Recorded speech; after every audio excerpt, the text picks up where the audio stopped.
गणपति शरमन भगवान महावीर स्वामी को अनंत अनंत वंदन करने के पश्चात परम पूज्य परम श्रद्धेय मेरी आस्थाओं के सुमेरु शिखर पूज्य गुरुदेव एवं मेरे जीवन के निर्माता श्री गुरु जी महाराज के पवित्र पावन चरण कमलों में रहकर जो कुछ भी मैं अपनी अल्प बुद्धि द्वारा ग्रहण कर रही हूं वह आपके समक्ष कहने का प्रयास करूंगी।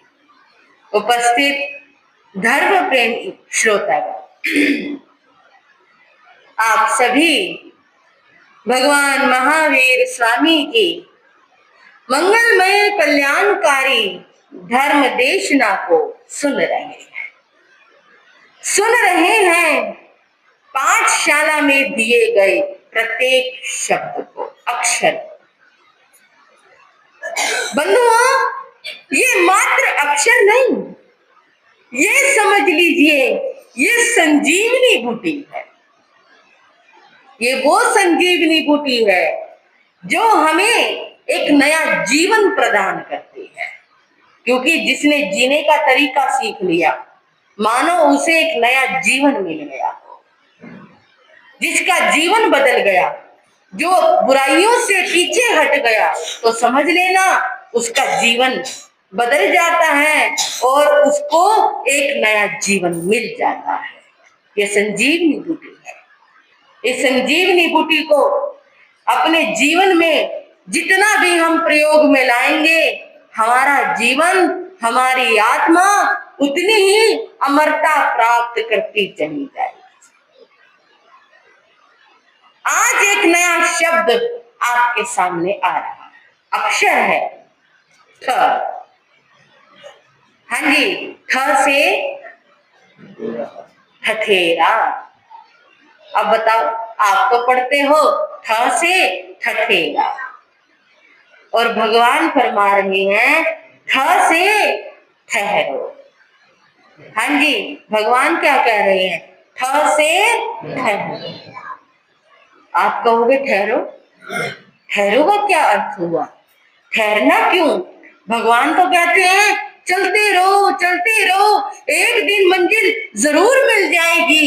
बंधुओं, प्रभु महावीर कह रहे हैं चलते रहो, लेकिन कभी कभी बीच में ठहर के सोचो, जिस रास्ते पर तुम जा रहे हो वो सही भी है या नहीं। जिस मार्ग पर तुम बढ़ रहे हो कहीं वो गलत रास्ता तो नहीं। बस गाड़ी उठाई और चल दिए, किसी से रास्ते में पूछा नहीं, कोई अनुमान नहीं, कोई ज्ञान नहीं, बस भाई सीधा रोड था, चल दिए नहीं भाई सीधा रोड जाना है। कोई कहने लगा भाई ठहर के पूछ भी ले। ठहरना क्यों? ठहरेंगे तो देर हो जाएगी। चलते रहो। जाना था दिल्ली, सीधी सड़क पर चले गए और पहुंच गए बंबई। अब बताओ इस चलने का भी क्या फायदा हुआ? ऐसे चलने का कोई फायदा नहीं होता। भगवान कह रहे हैं चलते चलो जरूर, लेकिन मार्ग में रुको, ठहरो और विचार करो क्या जिस मार्ग पर मैं बढ़ रहा हूं वो सही भी है या नहीं है। समय समय पर मार्ग की जांच पड़ताल जरूर करनी चाहिए। समय समय पर ये जरूर देखना चाहिए, अगर रास्ता गलत हो गया तो जहां 5 मिनट हमारे पूछने में लग जाते वहां 5 दिन 5 घंटे का सफर ज्यादा हो गया, फिर क्या करोगे? क्योंकि जो बिना विचारे, बिना सोचे, बिना समझे चलते रहते हैं वो कभी अपनी मंजिल पर नहीं पहुंचते। उनकी मंजिल गलत हो जाती है, उनका मार्ग भटक जाता है और ऐसे वो बीच रास्ते में ही, बीच भंवर में ही फंस जाते हैं। और जो बीच भंवर में फंस जाते हैं फिर उन्हें दिशा कैसे मिलेगी? जवानी का जोश होता है, बच्चे जवानी के जोश में बढ़ते चले जाते हैं। हमें पता है हमें क्या करना है, हमें ज्ञान देने की जरूरत नहीं है, हम जवान हो गए हैं, हमें ज्ञान है। क्या 4 किताबें पढ़ ली, क्या 4 पढ़ाई पढ़ ली, अपने आप को भगवान समझने लग जाते हैं। अरे जिस माता पिता ने अनुभव में काले काले बाल सफेद कर लिए, जिंदगी के ऐसे कौन से पड़ाव होंगे जिन पड़ावों से हमारे माता पिता, हमारे गुरु नहीं गुजरे होंगे, जिन्होंने पूरी जिंदगी अनुभवों में व्यतीत कर दी। उन माता पिता से बच्चे क्या देते हैं, आपको पता क्या है? आप क्या जानते हो? आजकल की दुनिया के बारे में आपको कोई ज्ञान नहीं, बताओ। क्योंकि वो सोचते हैं हमारे जैसा तो ज्ञानवान कोई है नहीं, 4 शब्द इंग्लिश के बोलने क्या सीख लिए, अपने आप को अंग्रेज समझने लग जाते हैं। 4 शब्द अंग्रेजी में बोलने आ गए तो अपने आप को माता पिता से भी ऊपर समझने लग जाते हैं। ऐसे महापुरुषों के लिए भगवान ने कहा, ठहरो,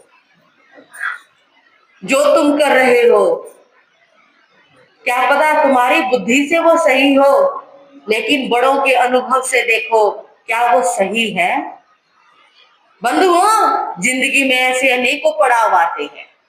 हमारे गुरु जी महाराज फरमाया करते हैं, जवानी है और कोई कोई इस जवानी में निखर जाता है तो कोई कोई इस जवानी में बिखर भी जाता है। जवानी जहां निखारती है वही जवानी बिखेर देती है, तबाह कर देती है जिंदगी को, बदनाम कर देती है जिंदगी को। ऐसी इस जवानी में कोई भी निर्णय लो, कोई भी कदम बढ़ाओ, कोई भी काम करो, पहले रुको, सोचो, पहले अपने बड़ों की सलाह लो कि जो मैं कर रहा हूं क्या वो सही है। अगर वो सही है तो फिर बढ़ते रहो, फिर पीछे मुड़कर मत देखना, और अगर वो मार्ग सही नहीं है तो रुक जाओ, उससे आगे मत बढ़ना। यदि उससे आगे बढ़ गए तो नुकसान उठाना पड़ सकता है। बंधुओं, यही ज्ञान तो आजकल की पीढ़ी को नहीं है। आजकल बच्चे बस जवानी में अंधे हो जाते हैं, और लड़के लड़कियों के लिए विशेष रूप से मैं ये कहना चाहूंगी, कॉलेजों की पढ़ाई हो गई, हॉस्टलों में रहने लग गए, उन्हें ज्ञान नहीं होता, उन्हें तो बस जो दिखाया जा रहा है, जो बताया जा रहा है, बस जवानी के जोश में अंधे होकर वो जो करते हैं। लेकिन उनको प्रेम संबंध जोड़ने से पहले एक बार जरूर सोचना चाहिए, क्या जो हम कर रहे हैं ये हमारे माता पिता के लिए ठीक है? क्या ये हमारे खानदान के लिए ठीक है?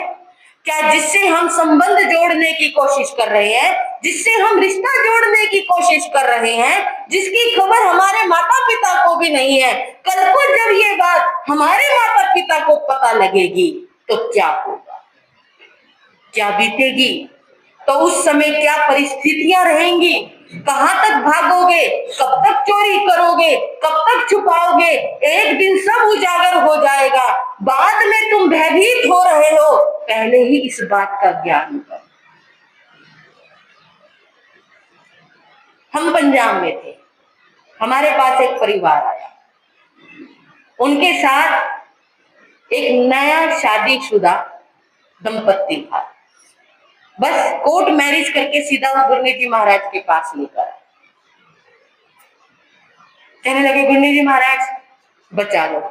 गुरु जी ने कहा, क्या हो गया? कहते जी इनकी आज ही शादी हुई है। कहने लगे, फिर क्या बात हो गई? कहते जी शादी भाग कर की, लड़की लड़के के साथ भाग कर आई है, कोर्ट मैरिज हुई है, और अब लड़की को इस बात का भय है कि मैं घर वालों को सूचना दूं तो कैसे, घर वाले मानेंगे नहीं, क्योंकि जो इसकी फैमिली है वो बहुत ही ज्यादा कह देते हैं कठोर है। अरे कठोर किसके परिवार वाले नहीं होते? जिस माता पिता ने 25-30 साल आपको पाल पोस कर इतना बड़ा किया, 5 दिन के प्रेम में अंधे होकर उस 25 साल के प्रेम को भुला दिया जाता है, कमाल हो गया। कहने लगे, जी लड़की सोच रही है माता पिता को खबर करूंगी, माँ का दिल कमजोर है, कहीं उसको हार्ट अटैक ना आ जाए, पिता कहीं गुस्से में कुछ कदम ना उठा ले, चाचा ताऊ को मारने के लिए दौड़ेंगे कि जी क्या करे, गुरु जी महाराज बचा लो। गुरु जी क्या करे? गुरु जी कहने लगे, बहन ये बात तुम्हें शादी करने से पहले सोचनी चाहिए। जो बात तुम शादी करने के बाद सोच रही हो वो बात पहले क्यों नहीं सोची? पहले सोचते, पहले विचार करते कि जिस कदम पर हम बढ़ रहे हैं, जिस रास्ते पर हम बढ़ रहे हैं, वो हमारे परिवार वालों के लिए सही है या नहीं। अगर तुम्हें पता है कि इस कार्य के लिए मेरे माता पिता नहीं मानेंगे तो वो काम करना ही क्यों? घर वालों की रजामंदी, शादी तो एक दिन माता पिता को करनी ही है। ऐसे कौन माता पिता होंगे जो अपने बच्चों की शादी ना करें? एक दिन विवाह सबका होता है, एक दिन शादी सबकी होती है। माता पिता इतने अरमानों से बेटी का दहेज जोड़ते हैं। जैसे बेटी का जन्म होता है, पिता उस दिन ही गुल्लक में पैसे जोड़ने शुरू कर देता है। मेरी बेटी की शादी करूंगा, ऐसे गहने लाऊंगा, इतना दहेज दूंगा। उसी दिन से दहेज जोड़ना शुरू हो जाते हैं। और जब वो बेटियां बड़े होकर अपने माता पिता के साथ ऐसा करती है, फिर वो कहती है मेरे माता पिता कठोर है। अरे जिस माँ बाप ने बचपन में ही सपने देखने शुरू कर दिए हो, जब बड़े होकर बच्चे उन सपनों को एक मिनट चुटकी बजाकर ही तोड़ दे, तो उन माता पिता पर क्या गुजरे। गुरु जी ने समझाया, गलती तुम्हारी है। जिस माता पिता ने तुम्हारे लिए इतना सब कुछ किया, तुम पल भर में उनको छोड़कर आ गए। कहते जी अब क्या करें, आप हमें बताओ, हमसे तो बहुत बड़ी गलती हो गई। अरे गलती हो गई, गलती करने के बाद कह रहे हैं गलती हो गई और इतनी बड़ी गलती, अब क्या करें? गुरु जी ने कहा जाओ परिवार वालों से माफी मांगो। माता पिता है फिर भी क्षमा कर देंगे, लेकिन उनमें हिम्मत नहीं हुई परिवार वालों के सामने जाने। क्यों हिम्मत नहीं हुई? क्योंकि वो जानते थे, उन्हें पता था जो हमने किया है वो गलत है। लड़की किसी और जात की थी, लड़का किसी और जात का था। पहले तो ये जात पात का जो भेद है वो, ऊपर से माता पिता की इच्छा के विरुद्ध कार्य किया वो, ऊपर से भागकर जो कार्य किया वो, सारे शुरू से ही काम गलत कर रहे हैं। इसलिए महाप्रभु ने कहा जिससे हम जुड़ना चाहते हैं, जिससे हम अपना संबंध जोड़ना चाहते हैं, पहले रुको, सोचो क्या जो मैं कर रहा हूं वो ठीक है या गलत। अगर तुम ठीक कर रहे हो, अगर तुम ठीक हो, तो ये सच्चाई अपने माता पिता से जरूर करो। अगर तुम गलत हो तो वहीं पर ठहर जाओ, बाद में पछताना पड़े। एक बार अखबार में मैंने एक घटना पढ़ी, घर से लड़की ने भागकर शादी की, पूरा परिवार गांव में मुंह दिखाने के लायक नहीं रहा। भागी कौन? लड़की। मरण किसका हुआ? परिवार वालों का। पूरे परिवार ने फांसी लगाकर आत्महत्या कर। अब आप बताओ, एक लड़की की सजा पूरे परिवार को भोगनी पड़ी। उस परिवार में 7 सदस्य थे। लड़की तो खुश है जहां गई, लेकिन मरा कौन? पूरा का पूरा परिवार मरा। क्योंकि वो समाज में किस मुंह से जाता, क्या मुंह दिखाता। जब भी गली में निकलते तो सामने वाले ने एक ही बात कहनी थी, ये फलाना परिवार वही हो गई जिसकी लड़की भागी। अरे लड़की जिसकी भागी थी, इसमें परिवार का क्या दोष है? माता पिता कभी अपने बच्चों को गलत संस्कार नहीं देते। इसलिए बंधुओं, जो आज मैं कह रही हूं, ठहरो। जीवन में ऐसे बहुत मोड़ आएंगे जब जब हम सोचेंगे हमें ये काम करना चाहिए, हमारा मन कहेगा, हमारी इच्छाएं कहेंगी, हमारी इंद्रियां कहेंगी, हमारा मन इतना विचलित हो जाएगा, हम वो कार्य करने को आतुर हो जाएंगे। लेकिन वो कार्य करने से पहले ठहरो, ठहरो, सोचो, ख्याल करो अपनी माता की उन बूढ़ी आंखों का, अपने पिता के उन कर्तव्यों का ख्याल करो। आपके पीछे आपके भाई बहन भी है, ख्याल करो आपके पीछे आपका परिवार है। आपका ये गलत कदम ना जाने कितने लोगों की जिंदगी बर्बाद कर दे। लेकिन ये ख्याल अगर मन में आ जाए तो इंसान गलत कदम क्यों उठाए। आज जवानी का जोश ऐसा है, आज हम सोच रहे हैं हम विदेशी संस्कृति जी रहे हैं। धीरे धीरे ये संस्कृति गांवों पर भी हावी होती जा रही है। शहरों में तो इस संस्कृति ने अपने पांव पसार ही लिए, गांवों में भी ये संस्कृति बढ़ती जा रही है। बंधुओं, जहां पर ये संस्कृति बढ़ रही है, आधुनिक प्रचलन बढ़ रहा है, वहां इज्जत, मान, मर्यादा, संस्कृति सभी को दांव पर लगा कर रख दिया। बस हमें अपनी चीज मिलनी चाहिए, हमें अपना प्रेम मिलना चाहिए, हमारी इच्छा पूरी होनी चाहिए। उसके लिए चाहे पूरा परिवार जहर खाए तो खाता।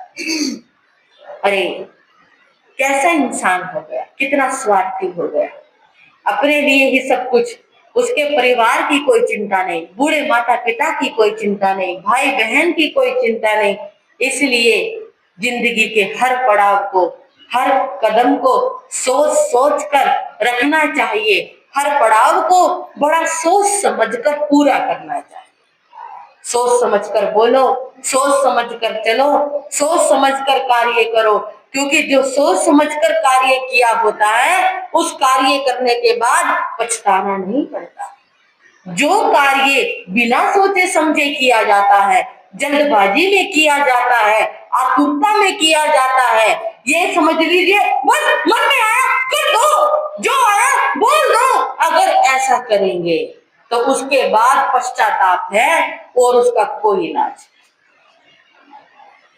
बंधुओं, एक कहानी के द्वारा मैं आपको बताती हूँ।